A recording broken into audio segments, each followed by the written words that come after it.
anybody who lives in New York City that wears that kind of outfit, you cannot be trusted. Oh, what's the name of that pecane sauce that they had in that commercial? This stuff was made in New York City. New York City! You need some of that paste picante sauce. Classic. Come on, man. That stuff was classic. And you know it. Our commercials were so much better than they have today. Oh, absolutely. Like 100%. California raisins? Yes.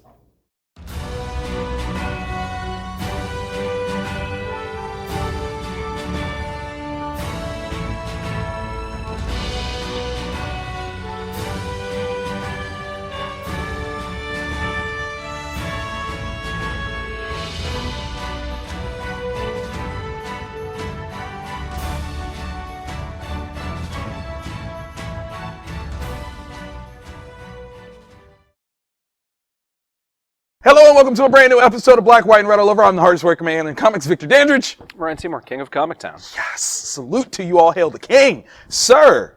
How you been? Yeah, Decencies. decencies. Yeah. That's a range. Yeah, it's You know, it's towards the end of the month or the first of the year. Yeah. I get it. Resolutions are already shot. It's like cold for once. Yeah, oh my God! Listen, there's cold, and there's what's been going on here outside. Yeah. It's been offensive, actually. Like, I actually had to, I'm not even gonna lie, this is so terrible. I had to ride up on my kid and be like, yo, take a coat. Take a coat to school. And he's like, no, I don't want to. And I was like, I'm not asking you. Like, I basically thugged my kid into taking a coat today. It's like it's teens. It was. 20s. It was. His rationale was he didn't want to have to carry it around all day. And I was like, what's better, carrying the coat or frostbite? Like, you tell me what you, weigh it out. You know. If you get frostbite and your fingers fall off, you don't have to wear gloves. You don't. But you also can't play Xbox either. Yeah. And I'm quick to threaten to sell Xbox. So he was like, give me the coat, give me the coat, give me the coat. So that's what happens. Yeah, you're right, man. It's cold. It's stanky. Yeah. Books-wise, though, Yes. We got some recommendations from you guys, and we thoroughly appreciate that. We love seeing those. And I think we actually got a few of them I think we in may there. have squeezed those in. Yeah, a little right there. So where do you want to start? I got 4 on my honorable mentions list. We only have one that's the same, Yeah, too. only one the same up here. Far Sector is one that I don't know if I like or not. You know, I'll be honest. So Far Sector number 3, I had tapped out on number 2. Yeah. I missed it. It was a big week that week, I think.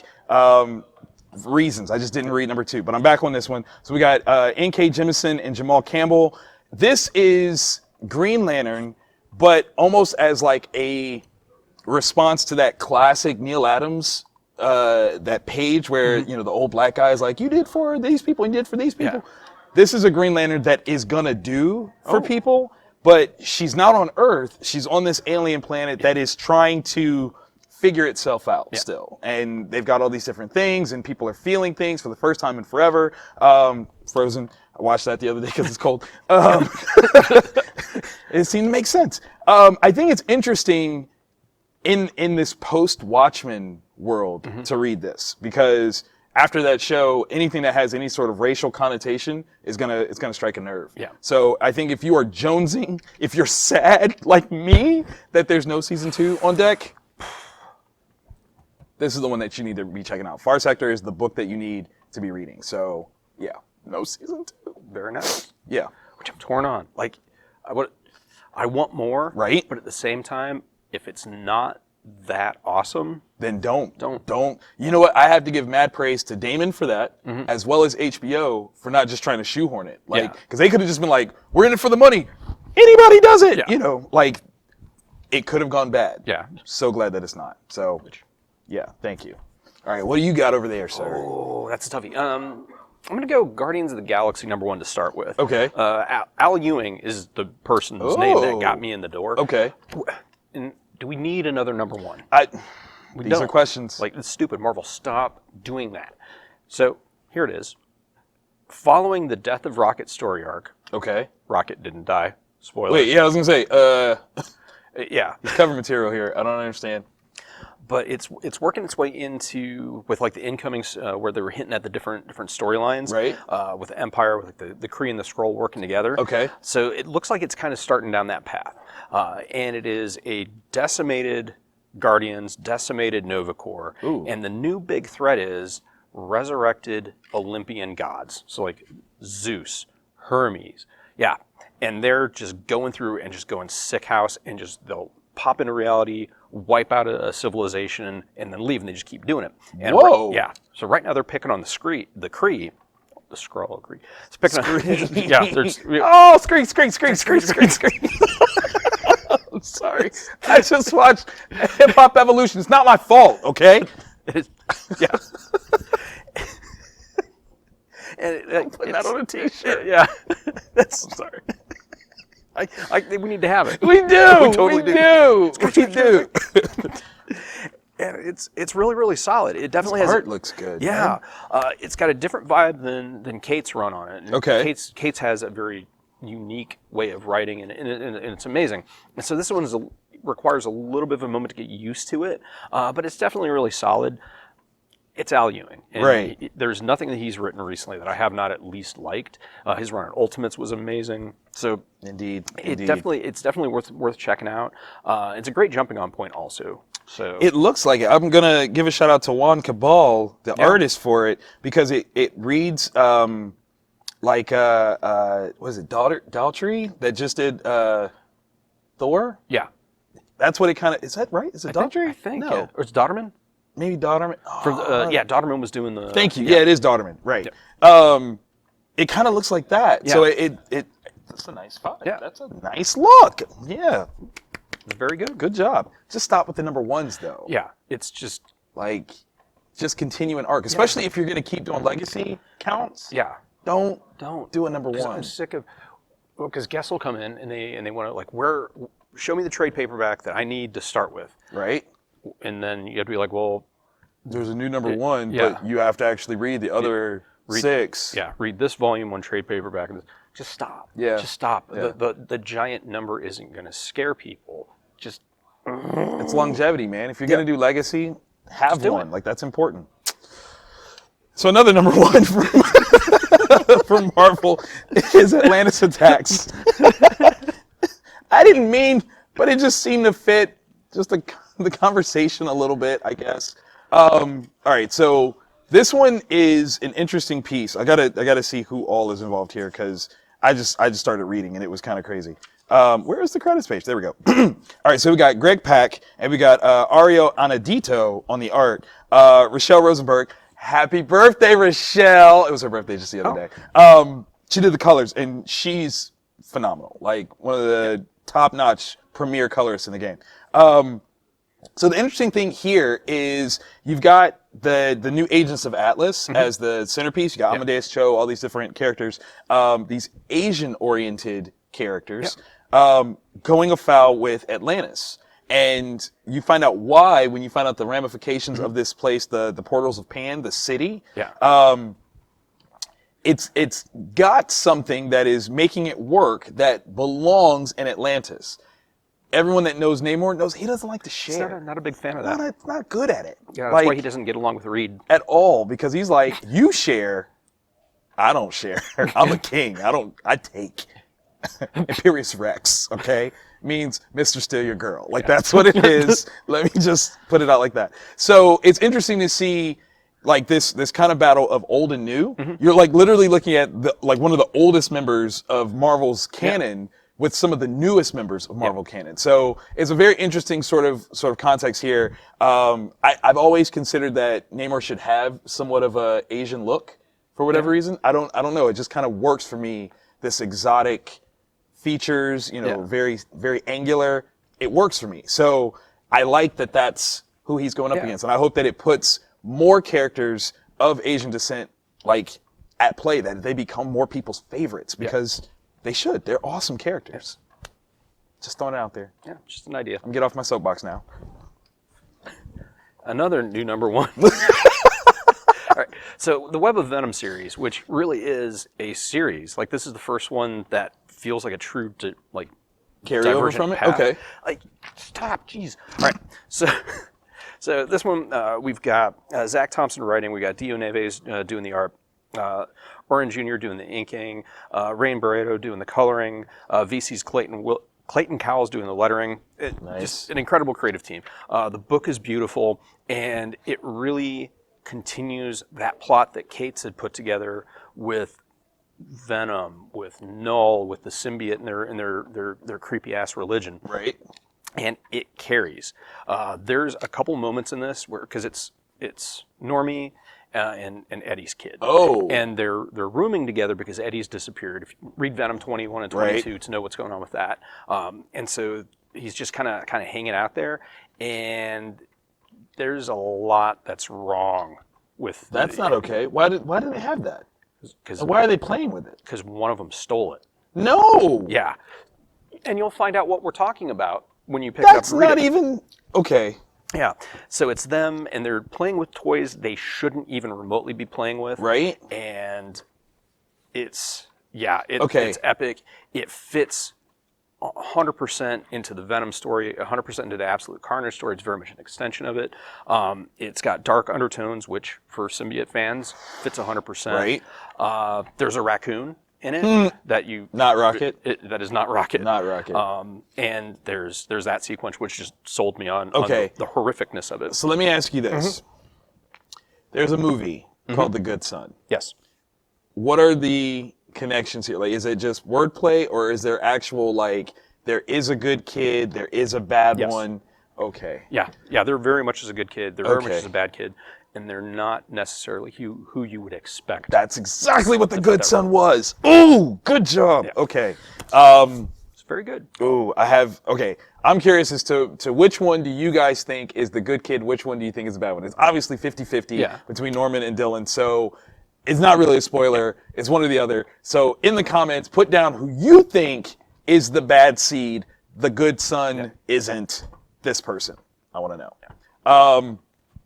All right, so Superman number 19. We've got Bendis, we've got Reyes. It's a continuation of the Truth Revealed stuff. Yeah. This one, okay, so I thought the Truth Revelation was a little lighter. Like, I expected, like, more face punch or something. Yeah. Like, ugh.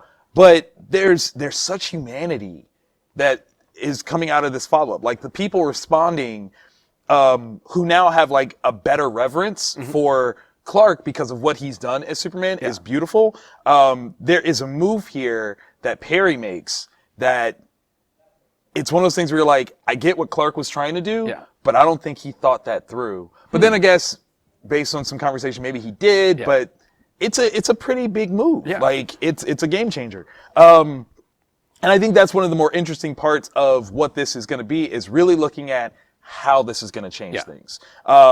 I mean, we obviously know that Bendis is good for revealing identities. Daredevil. So it's going to be interesting to see how that plays out against this guy versus the Man Without Fear. Yeah. The Man Without Fear versus the Man of Steel. So I figure it's got to be safer to be Superman, because if anybody does anything, you're messing with Superman. You're messing with Superman. Like, that's not a good look at all. It's not like I'm just going to not represent you in court the next day. He might break you. Yeah. Could happen. Could happen. Catch Superman on a bad day. Ooh. Get bright burned. Man, quick. That's on Stars. Yeah. I am so happy. Yeah. So happy. All right. There was a short-lived series from about a decade ago. What was it? I'm blanking on the name of it, where the Superman character for that universe got sick of dealing with humans and just went bad guy. Irredeemable. Yes. Track those trades down. Oh my. Very, very good. Dude, Irredeemable is one of those books where it lives up to its name. Because you're like, oh no, you can't be No. No, he is. Irredeemable. Yeah. Okay? Cannot. Shout out to Mark Waid for that one. Yeah. Batman Curse of the White Knight number 6. Okay, this is weird. I'm gonna say this, and I'm gonna step out there. Yep. At issue 6, I thought this was the end. It's a 8 issue, I think. It is. I'm curious, would it be better to stop it at 6 or risk it keep going and it go too far? The end of this issue allows for a fairly good stopping point, Right? without spoiling anything. Right? That's a toughie, Right. because 8 is an odd number for comic book story arcs. So I don't know, because it depends what those next 2 issues are. Exactly. And especially when you have an ending like this. Yeah. to have 2 more issues is a lot of real estate for things to not go well. Yeah. So that's my fear. Like, I'm concerned. Yeah. And it's not like the story gets bad. It's that it's so good. I'm worried that we still have 2 issues left. Yeah. For That's- things that could go wrong. Yeah. I don't want to get tired. I don't want to get Yeah. any of that. Like, that's my fear. Is that weird? No. Okay. No, because it's been so good. Like, every issue of both series and the one shot Right? has been amazeballs. Dope. So Super dope. like it's that fear that one issue is going to come out and it's going to all go to crap. And just ruin, just knock the whole house of cards down. Like, I'm terrified. Maybe if if the next issue was the last one, Yeah. I would be way more comfortable. Yeah. Because it's like, okay, it's all wrap up now. Yeah. It's all just wrap it up, finish, bloom. But we got another one after that. Yeah. And I'm like, What's left? no. Did you see that coming? No. I think it's brilliant. It is. It is so Like, it really brilliant. is. Both of the things that were in there, Yes. I didn't see coming. Yes. There's, levels to this. Yeah. I'm not going to lie. I fear Sean Murphy and his safety because you have to be crazy to come up with stuff like this. Yeah. Like, he's got like a notepad where he's just doodled weird things. Yeah. And he's telling you, like, this is the Bible. Like, but there's nothing there. Like, he did it all in invisible ink. I don't even know. Just weird. Do you think he did one of those, like, Ancestry.com family trees? It just went off the deep Yeah, I end. was like, no. Of no. And that's the genesis That's of the where it story. came from. I don't think you're wrong. I don't think you're wrong. It's either that or the creativity and madness. That line is real thin. Yeah, it's wafer thin. It's a teeny tiny. Yeah, it's dope though. It's so cool to see such a great reimagination of like a long-standing icon. Yeah. Like, how? 80 years. How do you come up with something fresh? You would think every story has possibly been told. Nope. Wrong. No, it hasn't. Wrong. Yeah, that's a great read. Great read. Don't let my fearfulness scare you. In fact, run towards getting this because you gotta feel that same fear. Like, ugh. It's just ridiculous. Yeah. It's so good. All right, moving on to the acrylic. We've got all 3 the same? All 3 the same. All right. We got How do you want to? we've got one that's ending that I don't want to end. Yes. We've got one that is. I just want it to be a person and just have it caress my beard, and then this one, which is like grown-up Transformers. Let's talk about this one. The Kill Lock #2. This book is freaking amazing. Livio Raimondelli does the story and artwork. Yeah. Like one-man team. It's fantastic. Freaking art. It's so gorgeous. Letters by Tom Belong, because you do belong. Okay. The Artisan is my favorite character. Yeah, Because- I feel wrong agreeing, but he totally is. He totally is so amazing because he's so wrong, okay? But he's so wrong in a way that is right. It's like he's like Hannibal Lecter, Yeah. and he's just okay. So the Kill Lock. Yeah. So this fully, if you missed our previous episode Right. talking about Kill Lock, is where robots that are sentenced to kind of death, Right. they're basically connected in a way that if any one of them in that group dies, they all die. All of them. So it's this group of 4 robots that we're slowly finding out what they did to earn their spot on this group. Yep. One of them was a kid. I have no idea what possibly he could be attached No, for. they do say it. Oh, in this one they say it? Yeah, they do say it, Did I and not they kind understand? of say it in this intro on the front inside cover. Did I miss They that? kinda- oh, there they we kinda go. say it right there. I've been skipping that because I'm bad at my job. No, because you want to jump right into what this is. So Yep, I yeah. totally understand. His is a matter of prejudice. Yeah. Which is 'Cause very he's got- interesting. 'cause Yeah. he's deformed. He's got a Right. Piece missing of sorts. which should be easy to fix. Right. The Artisan is amazing. The Labor Yeah. is there's something genuine about the Labor. Yeah. And then the Wraith is freaking awesome. Yeah. There's just You're absolutely right. It's like it's Transformers for grown-ups. Yeah. And they don't change, but Yeah. they are what they are. Yeah. And it's so perfect. Yeah. Oh, the art is almost Ben Templesmith style. Yep. A little bit cleaner. It's dirty because it fits because they're on these worlds that Yep. are not like So good. the robots there are not good robots necessarily. Oh my gosh, it's violent when it needs to be. The Wraith I love, but there's something about the Artisan Yeah. where Yeah. he's just fully aware Of what he is. Yeah. And it's just And like embraces it. Like he accepts it. I didn't think this was real. I Yeah. thought he did it. yeah. Yeah, I totally thought he did it. Like when he gets to that point where he's like, I gotta be honest with you. I totally thought that he did it. Yeah. But it makes it even cooler what he did do. Mm-hmm.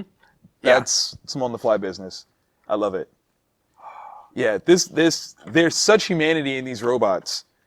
And I say that unironically. Like, I mean it. Like they are very humanoid people. They have a conscience in some cases. Some don't have one in some cases. But it's really cool to see how they interact on this basis of need. Like, very clearly, they need each other. Yeah. Or else all of them die. Like, anything happens to one of them, all of them die. And, I mean, you're looking at, some pretty dope stuff. And this thing, at least at my store, is not selling particularly well. And it's one of those ones that just blows my mind because it is everything good in a comic. Right. And just for whatever reason, just nobody's picking Nobody's up on getting it. Man, I'm just like, I wonder. I mean, we do this show, and we're talking it up. We're trying to give it some love, some shine. What else is there? What else could we do as both a show and shop owner? Very true. As a creator, not even selling my books, but to get you guys to try things out that you normally wouldn't. Yeah. Like, what is it? What is the magic sauce that would get you to try a book that you normally wouldn't pick up? drop those comments. Yeah. And if you don't want to write the comments in there, check out our Twitter. It's down in the information. Hit us up. Yeah. Like, shoot us a tweet. Let us know what is that magic that will unlock your door to smaller press books. Yeah. Because, I mean, that's the thing that I think ultimately is going to keep the industry afloat is giving books like this their due. Because this is a fantastic read. Yeah. And I'll be honest, it wasn't the creative name, it wasn't the publisher that got me interested. I just saw this logo and I was like, what is that? And I was like, let me try it. Yeah. And it was really good. It's amazing. So I'm just throwing it out there. I want to know.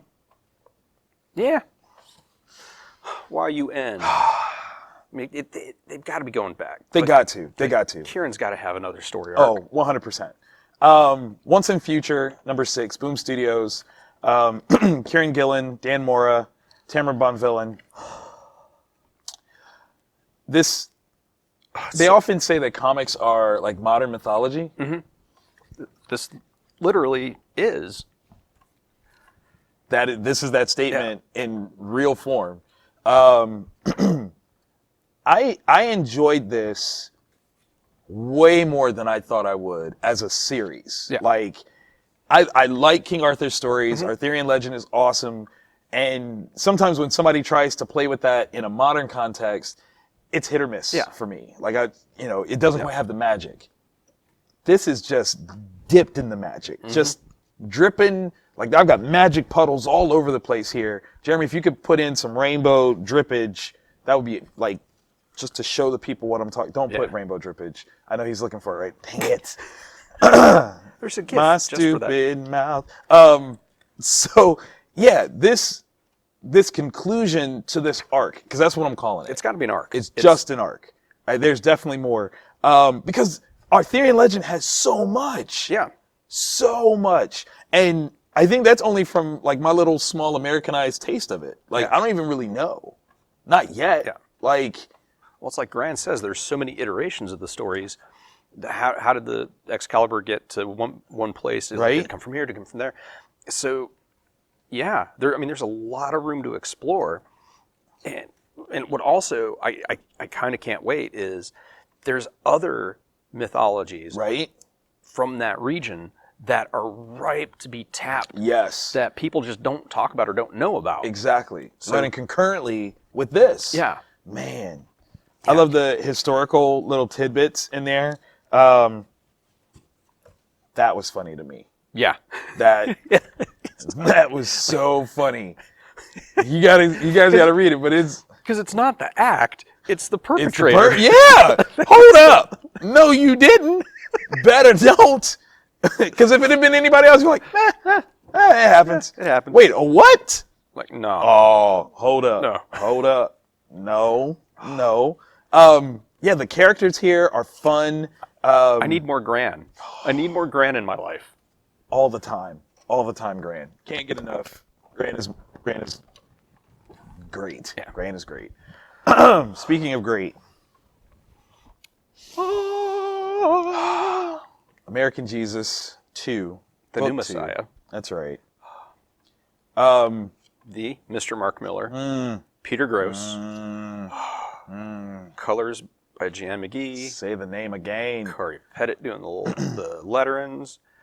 Phil, you did a great job on the design and production. Killed on it. Rachel Holden, Love you. your Forever. editorial skills are amazing. And Lucy Miller, the CEO. You know what? I don't think Lucy gets enough props. Like, in order to keep the magic of Mark in order, Lucy, you are a goddess. Like, there's no other way to put it. Like, yeah, Lucy in the Sky with Diamonds. So, All right, so when these people are behind the scenes doing all their job, Yes. editing, coloring, lettering, how are they able to not talk about it? I don't know. Like, do they have like explosive collars or something? Listen, I saw the first Kingsman movie. I'm thinking maybe it's something like that. They all have like little scars behind their ear. Yeah. If they say too much, stuff happens, brains Yeah. blow up. Like, that is got to be the case, because when you have greatness like this grace your desk, although I do have to wonder if they are in constant isolation being in Scotland. Like, maybe they just don't talk to people. The only people they talk to are the people that are currently working on these things, so it's fine. So it's a lot like The Compound, where 100%. Oh my God, yes. This, okay. How do you talk about this book without talking about it? Yeah, this is difficult. All right, so obviously we're fans of the original series, The Chosen, redubbed American Jesus, The Chosen, that sees a young boy believing that he is the second coming of Christ and finding out otherwise. Yeah. That's where we'll stop. He thought it was in the American League, but he's actually in the National League. Not even Not even Canadian League. Yeah, it was something else. It's totally different league. He's playing cricket in Yeah, the Philippines or something. Yeah, like Yeah. very 2,000 leagues under the sea kind of thing. In this one, we actually see who is supposed to be the second coming. And what I love is we always have this conversation of the outside world's reaction to the second coming. And they're like, no, they wouldn't accept it. This paints a very different perspective. Yeah. And I think it's a viable perspective. Oh, you can't say that. No, you can't say that. That's a spoil. That's a spoil. There are, okay, number one, no, I can't say that either. Nah! So, the new Messiah has been born. Yes. You probably picked up on that at the end of issue 1. Simple enough. They're someplace they've been born. Yes. We find out more about the particular world that they inhabit. Yes. How their paranoia might not be unwarranted. Right. That the tendrils of darkness are They reach. they're out there. They reach. And what we also see is the way that the new Messiah is reacting Yes. to the environment that they're growing up in. 100%. And that is And it's not with the expected outcome. it's a very real, Right? very understandable, Very. and it because they're becoming their own person, Yes. but they're in this bubble where everyone around them at least believes that's the new Messiah, and they treat them With that reverence. Yeah. And that becomes, okay, wait, can we like flat out say that we're going to do this one for the we're doing this one. Patreon? Okay, Yeah. thank you. Okay. because there's too much to talk Because there's about. some things I want to say, but I'm like, Yeah. there's a little spoiler. Okay, cool. So with this one, we know that there is but one issue left. Just like the original series only ran 3 issues. My question is the way that this tends to tap into history, just like a little bit. Yeah. What do you think is the next major historical event to showcase anything? I have a guess. I have a guess too. Yeah. But we'll talk about that on the Yeah. Patreon. Okay. So if you guys tune into our Patreon episode, what's the lowest amount that you can give to the Patreon? Is it any amount? Is it $1, $3? $1? $1 or a Taco Bell gift card. Or a Taco Bell gift card? Ding. If you put it on the Patreon, you can actually hear us wax and go in, spoiler up on this particular issue. We're going to talk about it and we're going to chop it up. But yeah, this, man, you talk about a long-awaited sequel. Yeah. And here's my problem with this book. Okay? After waiting more than 10 years for this thing, it's really daggone good. Yeah. It's worth the wait. Yeah. Which sucks because I hate it. Like that. That's almost making it warranted to have to wait like another 10 years for the next part. Right. And I don't want that. Please don't. Yeah. Come on, man. Come on. Yeah, it's so good. Yeah. It's so good. It's the kind of thing that I want to give to my grandmother, but won't. Yeah. Because I don't. But at the same time, I think it would be great conversations. Like family dinner conversations. What would you do if? Yeah. You know, could you accept if, and if this, you know, it's so many different things. Many different things. It's a great counterpoint. I would love, as much as I love the original Omen movies. Yes. Because I do. I really, really do. Facts. This particular story arc being the other side is just really, really cool because there's stuff that we haven't fully experienced yet. Right. That right. I think. Well, we'll talk about it. We'll talk about it. Yeah. Buy No, this book. Yeah, buy this. Like- Buy this now. And Yeah, because this series is the last Yeah. of the Miller World books that we're going to get until 2021. there will be no second prints. No? No second prints. And all of these are fully strip cover returnable. So you have no risk. No risk, shop owners. Yeah. And if you don't, like as a reader, if you don't pick them up now, Yeah. they're going to be gone. Like literally gone. You can't, I mean, sorry, not sorry. Sorry, not sorry. Oh my So when gosh. 3 years from now, when there's the American Jesus on Netflix, Right? And you're like, oh, I want to yeah, check that book out. Yeah, Key Collector's like first appearance, it's gonna be I don't gone. want to hear it. Don't want to hear it. Don't want to hear nothing. Yeah, definitely check this one out. Book of the week. Yeah. Easy. Makes you feel things. Yeah, yeah, really. Ooh, makes It you feel does. things. Yeah, that's the good stuff. Guys, if this is your first time checking us out, hit the like button because we need that validation. Yeah. We need all of it. And if you really, really liked it and you want to get more of it, hit the subscribe and the notification bell. And the bell. Like the Taco Bell master over here. That's literally why you bought this store, isn't it? Because there's one in the parking lot. Actually, yeah, that was it. That was a giant it. part of it. I Like knew it. Taco Bell I knew being it. right there. Boom. Do you get a discount when you wear that shirt? No. You should tell them you do. Yeah, give me the discount. Yeah, the problem is I'm the guy that pays with dollar coins and $2 bills. So they'll know. Yeah. They'll know. They know what's up. It's like, oh, it's $2 ride time. Let's make it happen. Oh, make it happen. $2 ride. That's gonna be my next Oh, make it rain. camp performance promotion. With Taco Bell, people. Yo quiero.